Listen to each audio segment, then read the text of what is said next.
jemaat yang dikasih Tuhan, mari bersama-sama kita mau memuji dan menyembah Tuhan pada pagi hari ini. Dimanapun kita berada saat ini, mari berikan sepenuh hati kita kepada Tuhan, penyembahan kita, pujian kita kepada Tuhan. Mari bersama-sama kita berdoa.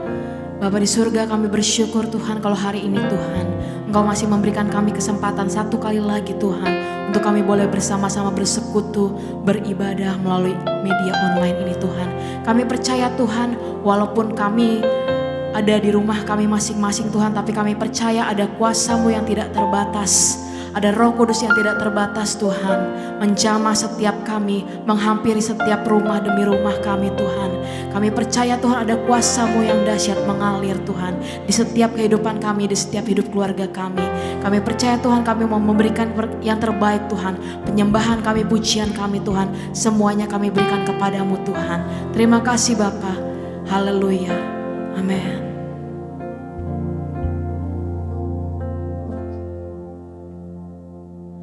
Hanya dekat Allahku, rasa tenang hatiku, Kau sertai jalanku sepanjang hidupku.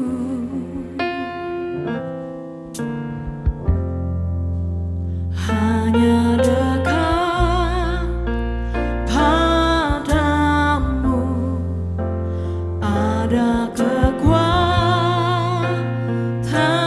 baru. Kaulah perlindunganku, keselamatanku.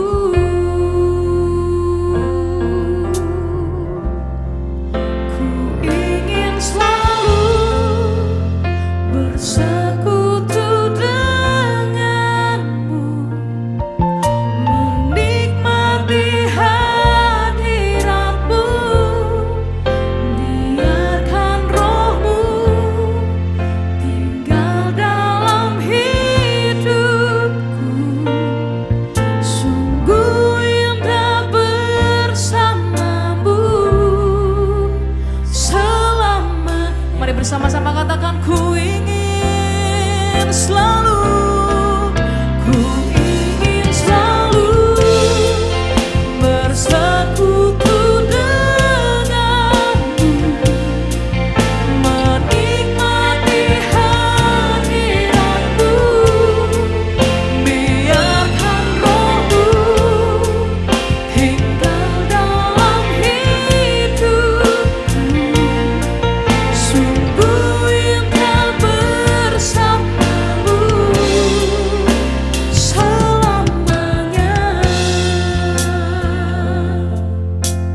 Mari bersama-sama katakan, hanya dekat Allahku, rasa tenang hatiku, Kau sertai jalanku.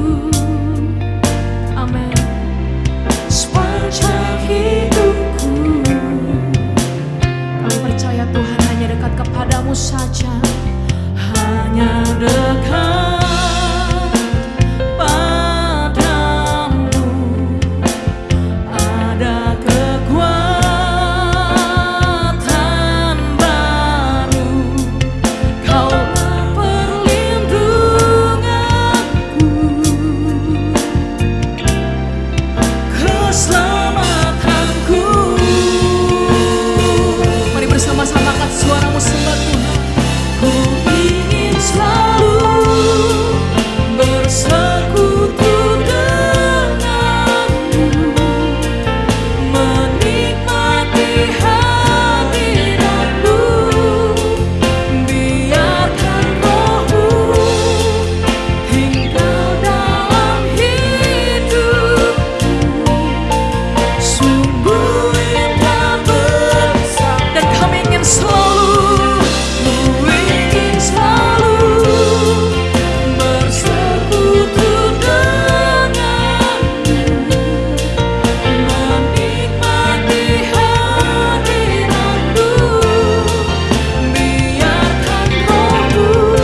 kuasamu selama-lamanya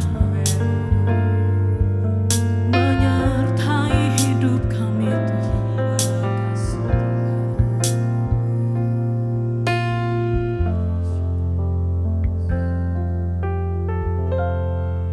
Memandang wajah-Mu, rasakan kasih-Mu,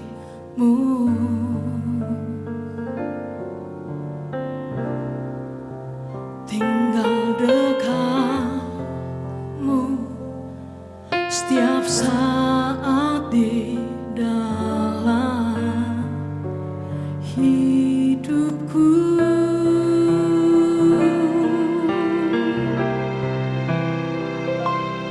Bapakku yang baik,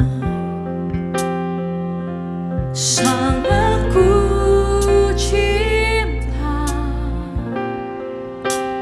kasih-Mu padaku semakin nyata ku rasakan.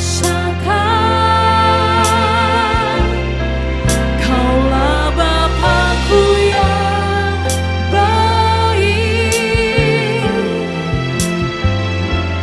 penuh karunia.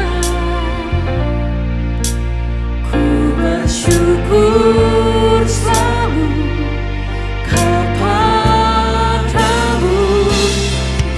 Mari bersama-sama kita muliakan Tuhan, panggil Dia Bapa. Bapakku yang baik, sangat ku cinta, kasih-Mu padaku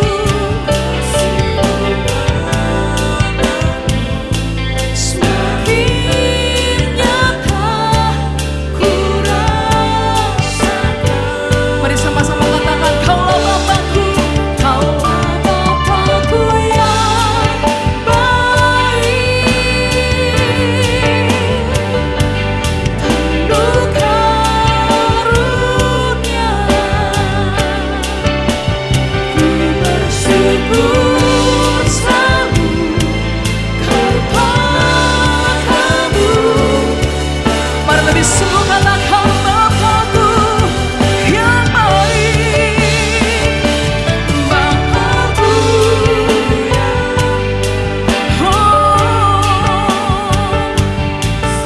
aku cinta, kasih-Mu kepada kami Tuhan.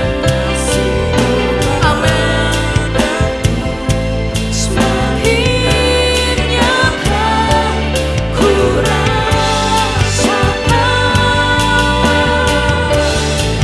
Kaulah Bapakku yang baik, penuh karunia. Ku bersyukur selalu kepadamu.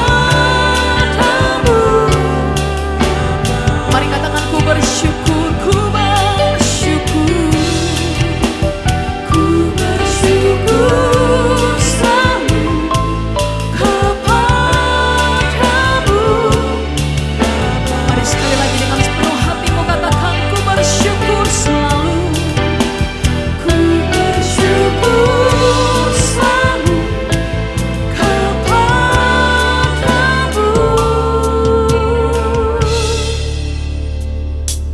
Bapa.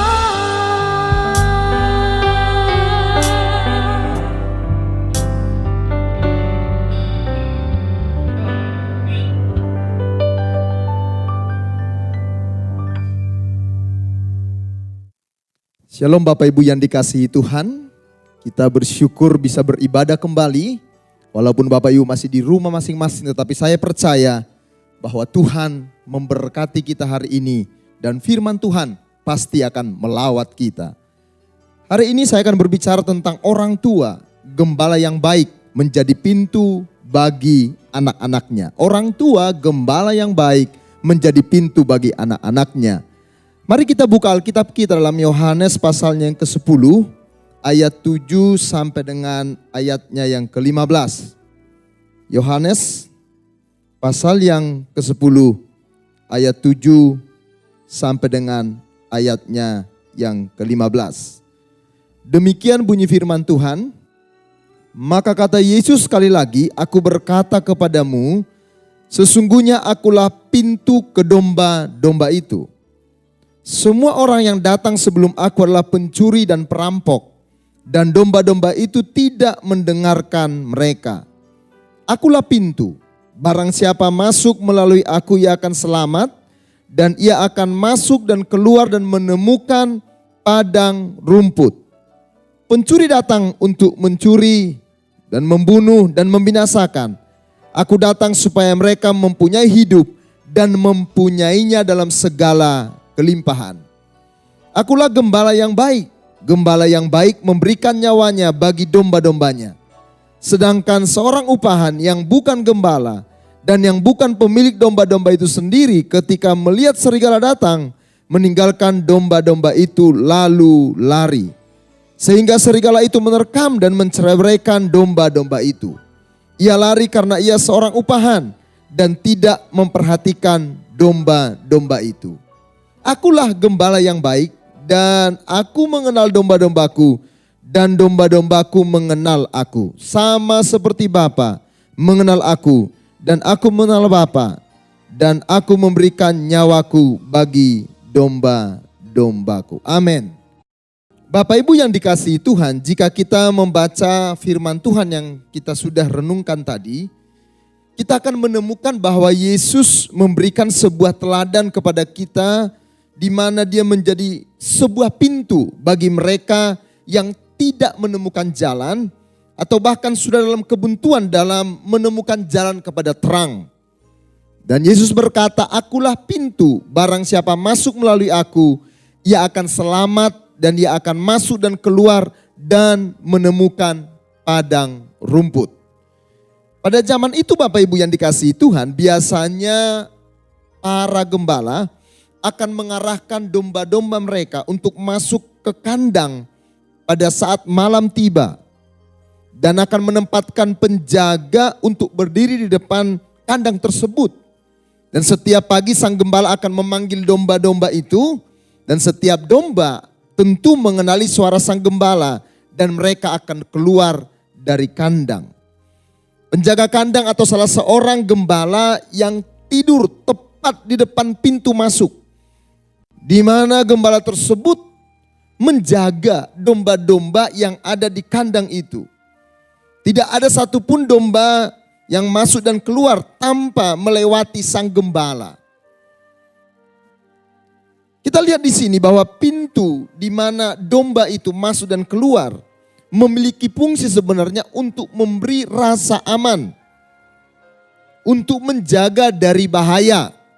Karena tadi seorang gembala akan berjaga di depan pintu dan memastikan semua domba itu akan terjaga dengan aman di kandang tersebut.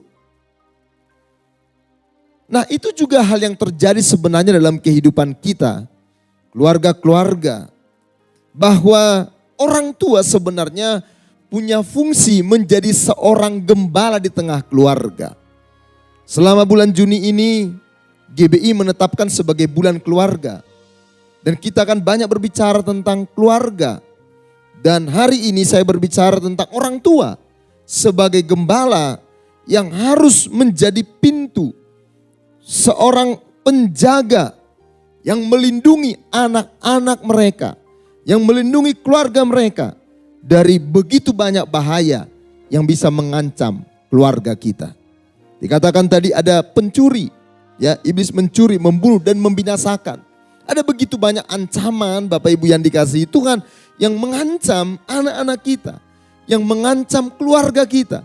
Dan kita sebagai orang tua berfungsi sebagai gembala yang menggembalakan anak-anak kita sehingga mereka aman, terjaga dengan baik. Nah, bagaimana caranya supaya kita bisa menggembalakan keluarga kita, anak-anak kita, sehingga mereka menjadi orang-orang yang terpelihara dengan baik karena kita menggembalakan mereka. Yang pertama, sebagai orang tua, kita bisa menggembalakan anak-anak kita dengan doa-doa kita. Kalau kita lihat dalam kehidupan Ayub. Ayub pasal 1 dikatakan bahwa dia sering berdoa bagi anak-anaknya. Mempersembahkan korban bagi Tuhan sebanyak jumlah anaknya. Dia berdoa memohon berkat Tuhan kepada anak-anaknya. Sebagai orang tua Bapak Ibu, kita punya tugas tanggung jawab. Untuk apa? Mendoakan anak-anak kita setiap saat. Karena ada begitu banyak ancaman yang bisa mengganggu kehidupan mereka. Sehingga anak-anak kita dijauhkan dari situasi-situasi yang mengancam kehidupan mereka. Kita tidak dapat menjaga anak-anak kita setiap saat. Tapi doa-doa kita dapat menjaga mereka. Doa-doa kita akan melindungi mereka. Kita bisa berdoa Bapak Ibu untuk apa? Anak-anak kita terlindung dari gangguan fisik. Ada begitu banyak hal-hal yang bisa mengancam kehidupan mereka. Bahaya yang terjadi dalam kehidupan mereka. Kadang ada perkelahian, pelecehan, penculikan, ya, pengaruh-pengaruh dari kecanduan obat. Dan kita harus berdoa bagi mereka. Kita sekali lagi tidak dapat menjaga mereka 24 jam sehari. Tetapi dengan doa-doa kita, mereka bisa terlindung dari gangguan-gangguan fisik yang mengancam hidup mereka. Kita juga berdoa untuk apa? Di mana mereka belajar. Di sekolah mereka belajar. Karena mereka menghabiskan waktu yang cukup banyak di sekolah. Dan kita harus mendoakan anak-anak kita supaya mereka mendapatkan pendidikan yang diperlukan. Untuk apa? Bukan cuma intelektual mereka yang bertambah, tapi karakter mereka juga makin hari makin baik. Dan tidak ada jaminan kalau mereka ada di sekolah-sekolah, bahkan yang dikatakan berwarna Kristen, maka otomatis karakter mereka menjadi baik. Itulah sebabnya kita perlu berdoa untuk lembaga-lembaga pendidikan, sekolah-sekolah, supaya memberi kontribusi yang baik bagi pertumbuhan mental anak-anak kita, pertumbuhan karakter anak-anak kita. Kita juga berdoa Bapak Ibu untuk apa? Gereja di mana saudara beribadah. Supaya para pelayan anak-anak kita, mungkin ada pastor youth juga guru-guru sekolah minggu. Mereka bisa melayani anak-anak kita sebaik mungkin. Jangan lupa mendoakan mereka. Jangan cuma nyalah-nyalahin saudara-saudara ya. Ketika anak kita bandel gak tahu apa-apa, kita nyalahin guru sekolah minggu, kita nyalahin pelayan, pembina mereka. Tetapi kita lupa berdoa untuk gereja kita, untuk orang-orang yang melayani anak-anak kita. Kemudian juga kita berdoa untuk apa? Lingkungan. Di mana anak-anak kita hidup, bergaul dengan siapa? Ya, karena lingkungan mereka sangat mempengaruhi kehidupan mereka. Apalagi ketika mereka beranjak remaja. Ya, kalau waktu mereka masih kecil, maka biasanya mereka dekat dengan orang tua. Orang tua berkontribusi banyak mempengaruhi hidup mereka. Tapi ketika mereka bertumbuh remaja, pemuda, maka lingkungan itu memberi pengaruh yang cukup banyak juga presentasinya dalam kehidupan mereka. Itulah sebabnya kita harus berdoa supaya anak-anak kita pun ya punya lingkungan yang baik untuk mereka bertumbuh menjadi orang-orang yang takut akan Tuhan. Jadi doa-doa kita sangat diperlukan Bapak Ibu. Untuk apa? Menjaga anak-anak kita. Ada seorang tokoh gereja, bapak gereja bernama Agustinus. Dia dilahirkan di Afrika Utara. Agustinus mempunyai seorang ibu yang sangat takut akan Tuhan. Namanya Monica. Sementara ayahnya memang seorang yang tidak percaya kepada Tuhan. Agustinus adalah anak yang pintar. Dia bertumbuh menjadi anak yang cerdas. Tetapi sayangnya Agustinus memilih menganut aliran Manichaeisme. Yaitu aliran yang menolak Allah dan sangat mengagungkan rasionalisme, rasionalitas. Dia seorang yang sangat pintar, tetapi dia tidak mengakui adanya Allah. Akhirnya dia bertumbuh, bahkan menjadi seorang yang berhasil sebenarnya. Tetapi moralnya rusak, pergaulannya rusak. Dan ketika dia ada di Italia Bapak Ibu, Monica mamanya terus berdoa bagi dia supaya Agustinus ini bisa mengenal Tuhan. Dan apa yang terjadi Bapak Ibu? Benar. Satu hari akhirnya Agustinus percaya kepada Tuhan. Karena ada seorang ibu yang berdoa, orang tua yang berdoa bagi dia. Dan pada tahun 388 setelah ibunya wafat, Agustinus akhirnya memilih kembali ke Afrika. Bahkan dia jual semua harta miliknya dan dia bagi-bagikan kepada orang yang miskin. Agustinus yang tadinya hidup hanya untuk dirinya sendiri, tidak percaya kepada Tuhan. Tapi seorang ibu, orang tua berdoa bagi dia dan hidupnya diubahkan oleh Tuhan. Saya mengajak kita semua para orang tua, jangan sampai kita lalai berdoa untuk anak-anak kita. Jangan sampai kita tidak membawa dan menyebut nama mereka dalam doa-doa kita. Karena lewat doa saudara, anak-anak Anda, anak-anak kita semua digembalakan dengan baik. Dan hidup mereka terjaga dengan baik. Hal yang kedua, bagaimana supaya sebagai orang tua kita bisa menggembalakan anak-anak kita. Kita menjadi pintu yang aman, ya, dan anak-anak kita berada di tempat yang aman bagi mereka. Yang kedua, dengan menanamkan standar dan nilai kerajaan Allah di dalam keluarga kita. Value kerajaan Allah, nilai kerajaan Allah itu harus terus Bapak Ibu ditanamkan dalam kehidupan anak-anak kita. Yosua sangat sadar bahwa sebagai pemimpin bangsa Israel, ia harus memastikan semua umat untuk mengikuti standar dan ketetapan Allah.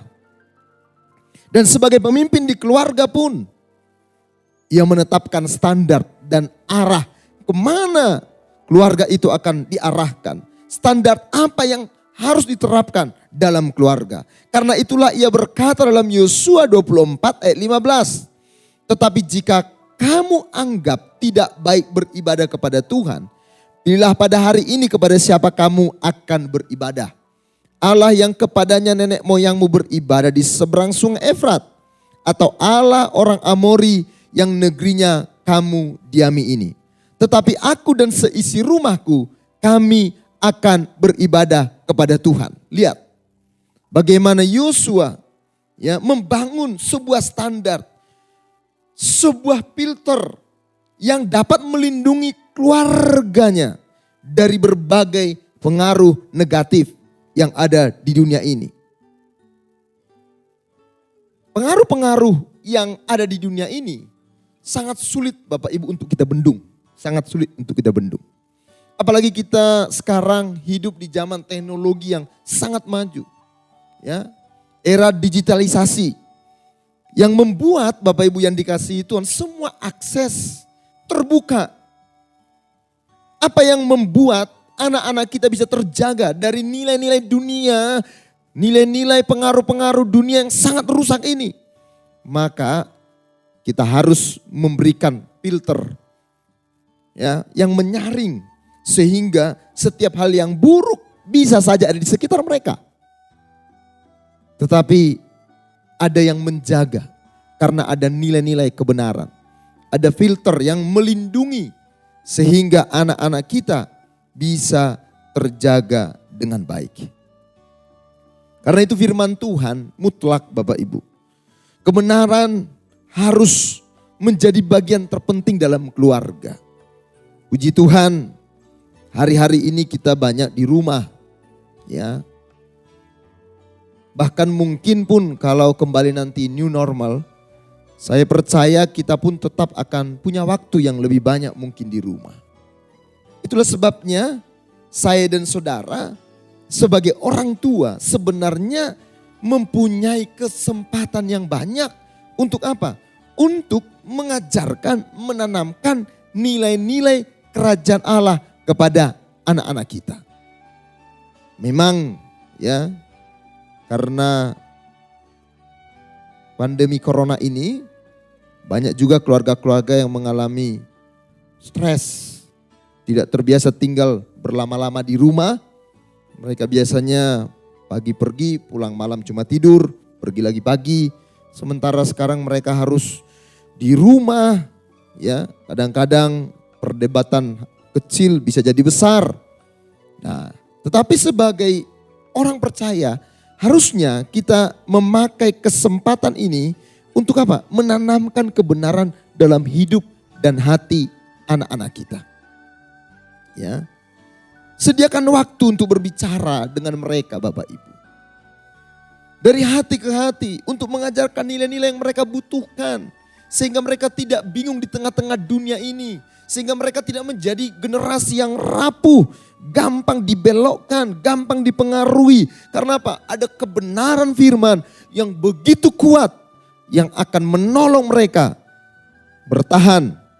Sehingga apapun yang terjadi, pengaruh sejelek apapun dari luar, karena mereka punya value, punya nilai kebenaran firman Tuhan, mereka tidak tergoyahkan. Karena itu berikan waktu saudara ya dengan anak-anak, dan firman Tuhan juga mengatakan kebenaran itu harus diajarkan berulang-ulang. Berulang-ulang. Nilai-nilai yang baik harus berulang-ulang. Karena apa? Kalau yang buruk gak perlu diajarin, mereka langsung bisa. Jangan frustrasi Bapak Ibu. Ya, sebagai orang tua jangan stres. Ya, suatu waktu saya juga ngomong dengan istri. Iya ya, kita suka ngomong sama anak-anak. Papi sudah berapa kali bilang sama kamu? Papi sudah ulang-ulang. Padahal memang itu Alkitabiah Bapak Ibu. Di Alkitab dikatakan kita harus mengajarkannya apa? Berulang-ulang. Waktu kita lagi makan, ya, bahkan sebelum tidur, dalam perjalanan, ajarkanlah berulang-ulang kebenaran firman Tuhan. Karena mengajarkan kebenaran memang itu bukan hal yang mudah. Tapi saya percaya ketika kita lakukan dengan sungguh-sungguh, maka saya percaya anak-anak kita akan memiliki nilai value kerajaan Allah. Standar yang tinggi, standar kerajaan Allah. Sehingga mereka bisa terjaga dengan baik dari pengaruh-pengaruh dunia ini. Dan yang tidak kalah penting memang, selain kita mengajarkannya dan mengingatkan nilai-nilai itu, ini penting para orang tua perhatikan. Kita pun sebagai orang tua perlu meneladankannya. Ya, karena anak-anak ya biasanya lebih mudah belajar dari apa yang mereka lihat daripada apa yang mereka dengar. Ya. Anak-anak kita itu sangat cepat meniru sesuatu. Karena apa? Apa yang mereka lihat itu pengaruhnya jauh lebih kuat. Keteladanan kita akan jauh lebih berbicara daripada nasihat kita semata. Karena itulah para orang tua perhatikan hal ini. Hiduplah dengan nilai-nilai kerajaan Allah supaya nilai-nilai itu dapat ditiru bahkan diwariskan kepada anak-anak kita kelak.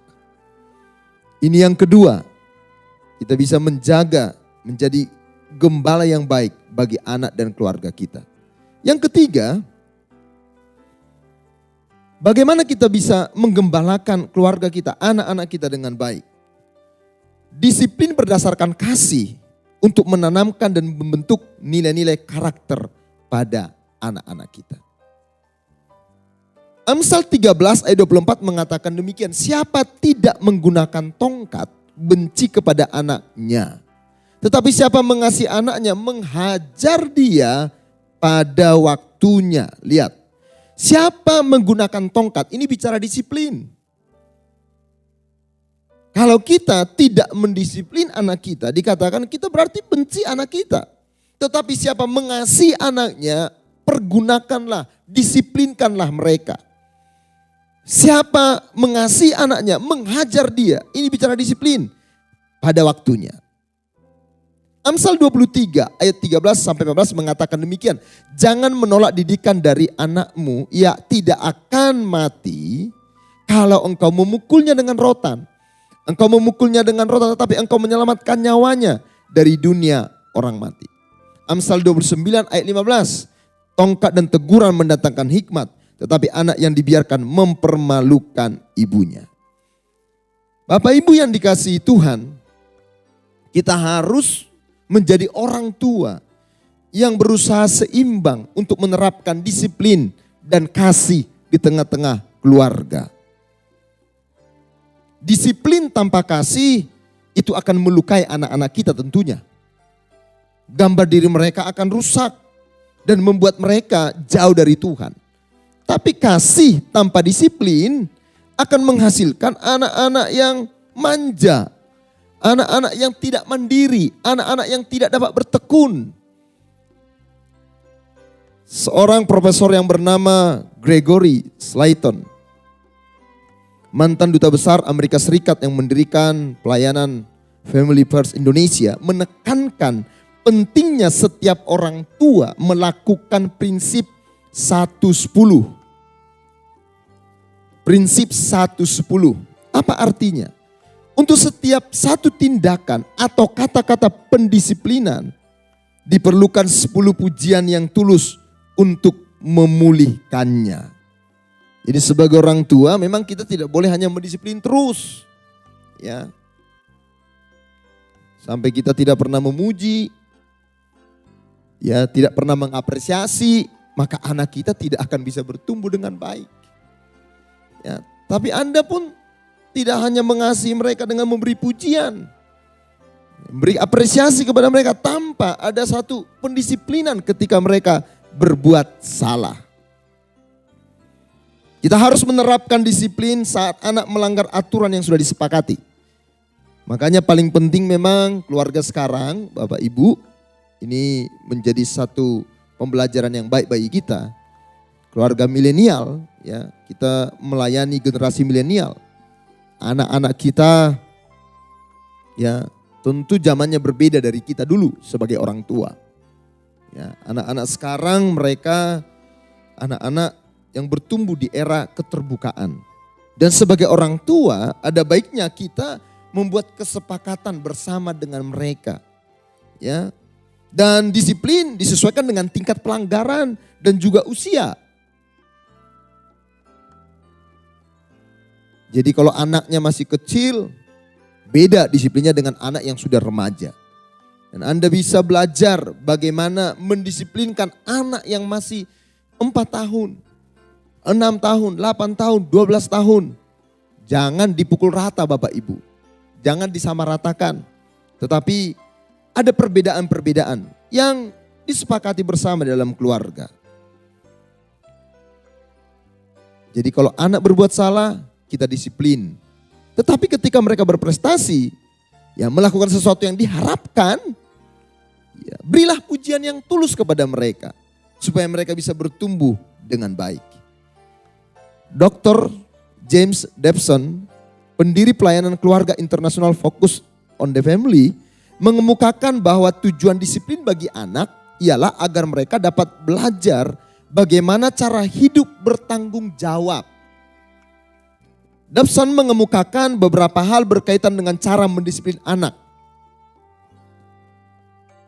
Yang pertama, dia mengatakan demikian, mengembangkan rasa hormat dalam diri anak terhadap guru dan orang tua sendiri. Rasa hormat ini harus ditumbuhkan melalui komunitas yang akrab. Ya, kita ajarkan kepada anak-anak bagaimana mereka menyapa, berterima kasih. Ya, bagaimana mereka memberikan hormat. Di rumah Anda ketika anak bangun, Anda harus berikan nilai-nilai yang kelihatannya sangat simpel, sangat sederhana. Bagaimana mereka menyapa orang tua dengan selamat pagi papi, selamat pagi mami. Ketika makan, mereka mungkin makan duluan dan tidak lupa mengajak kakak, adik, orang tua untuk makan. Ya, rasa hormat ini harus dikembangkan di dalam keluarga.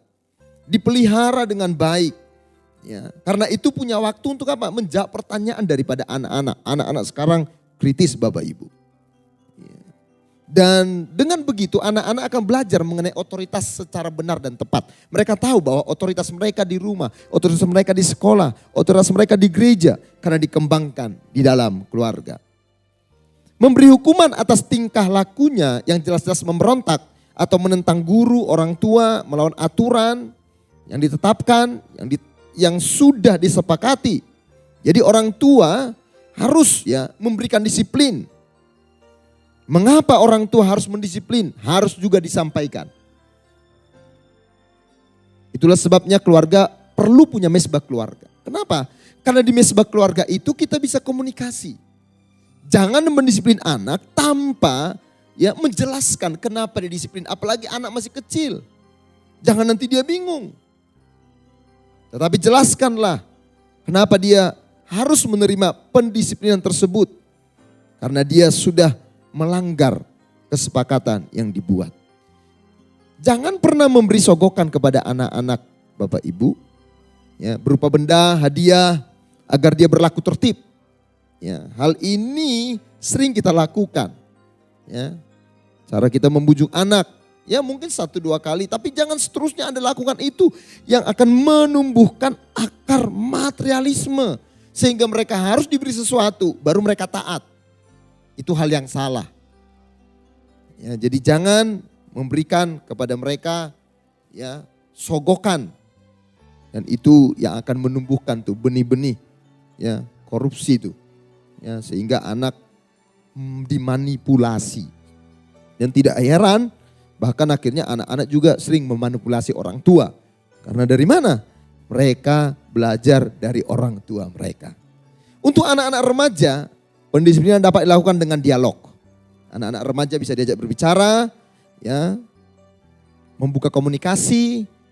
Karena anak-anak remaja cenderung responsif terhadap upaya untuk menjangkaunya melalui dialog. Sebagai orang tua Anda harus tahu mereka bukan anak-anak lagi. Kalau sebagai anak biasanya idolanya mengagungkan orang tua. Makanya tanya anak kecil mau jadi apa? Pasti dia akan mau jadi seperti papa dan mamanya. Tapi kalau dia bertumbuh remaja, sering konflik antara orang tua. Karena itu bangunlah komunikasi. Supaya anak kita itu menjadi teman, menjadi sahabat bagi kita.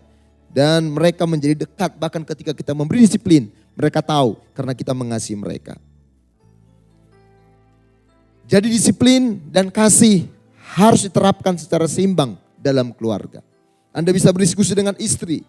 Kalau anak udah remaja bisa diajak berbicara, membuat kesepakatan. Dan ketika kesepakatan itu dilanggar, disiplinlah mereka. Tetapi jangan lupa untuk selalu terus-menerus mendoakan mereka. Bahkan ketika mereka salah, Anda menerima mereka apa adanya. Sehingga mereka bertumbuh dengan gambar diri yang benar. Para orang tua, ayah dan ibu, kita adalah gembala bagi keluarga, bagi anak-anak kita. Anda adalah gembala yang harus menjaga mereka. Anda menjadi pintu di mana anak-anak bisa aman, nyaman di dalam penggembalaan orang tua, ayah dan ibu. Saya berdoa dan saya percaya bahwa akhir zaman ini di tengah banyaknya pergumulan keluarga, tapi keluarga-keluarga kita yang terus bertumbuh dalam kebenaran akan diberkati oleh Tuhan. Dan sungguh Tuhan akan menolong saudara untuk menggembalakan setiap keluarga yang Anda miliki. Tuhan Yesus memberkati kita semua dan mari kita tundukkan kepala. Kita berdoa untuk firman Tuhan yang sudah kita dengar. Kami bersyukur Tuhan Yesus karena Engkau gembala yang baik. Dan Engkau menuntun kami anak-anak-Mu ke padang rumput yang hijau, ke air yang tenang. Bahkan Engkau menjaga kami dari setiap serangan si jahat, si iblis yang berusaha mencuri, membunuh dan membinasakan. Dan hal yang sama pun Engkau beri tugas dan tanggung jawab kepada suami istri, orang tua. Menjadi gembala di tengah-tengah keluarga masing-masing.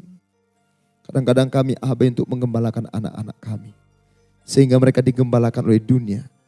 Digembalakan oleh hal-hal yang lain. Yang justru mencuri, membunuh, membinasakan hidup mereka. Tapi hari ini firman-Mu melawat kami, memberkati kami supaya tanggung jawab menjadi gembala ini kami kerjakan dengan baik. Lewat doa-doa kami bisa menggembalakan anak-anak kami. Lewat Tuhan nilai-nilai kerajaan Allah yang harus terus-menerus dihidupi sehingga kami menjadi model, menjadi contoh di mana kerajaan Allah hadir dalam hidup anak-anak kami. Dan lewat disiplin dan kasih yang seimbang kami terapkan dalam mendidik mereka. Roh Kudus menolong kami, para orang tua yang sedang menghadapi kesulitan untuk Tuhan menghadapi anak-anak kami. Mungkin mereka bertumbuh makin besar, remaja, pemuda. Dan sering ada perbedaan pendapat, konflik. Tapi tolonglah supaya setiap orang tua disanggupkan untuk menggembalakan mereka. Hamba-Mu berdoa berkati setiap rumah tangga. Bahkan hubungan suami istri diberkati oleh Tuhan. Anak-anak kami diberkati oleh Tuhan. Roh Kudus bekerja, pemulihan demi pemulihan terjadi di dalam keluarga kami. Kuatkan para orang tua. Dan untuk terus melakukan tugas dan panggilan sebagai gembala di tengah-tengah keluarga. Dalam nama Yesus kami berdoa, kami bersyukur. Amin. Mari bersama-sama kita katakan bahwa firman-Mu Tuhan pelita bagi hidup kami. Firman-Mu Tuhan pelita bagi kakiku. Janji-Mu terang bagi jalan-jalanku. Kebenaran-Mu menuntunku setiap hari. Ku menantikan-Mu beri kekuatan baru. Sama-sama, ku kan terbang tinggi di awan bersama-Mu dalam kemuliaan. Sebab firman-Mu aku menopang, ku kan aman dalam bumi. Lebih dahsyat lagi katakan ku kan terbang tinggi di awan bersama-Mu dalam kemuliaan. Sebab firman-Mu teguh menopang, ku kan aman dalam-Mu Tuhan. Ku kan aman di dalam-Mu Tuhan. Sekali lagi katakan, ku kan aman di dalam-Mu Tuhan.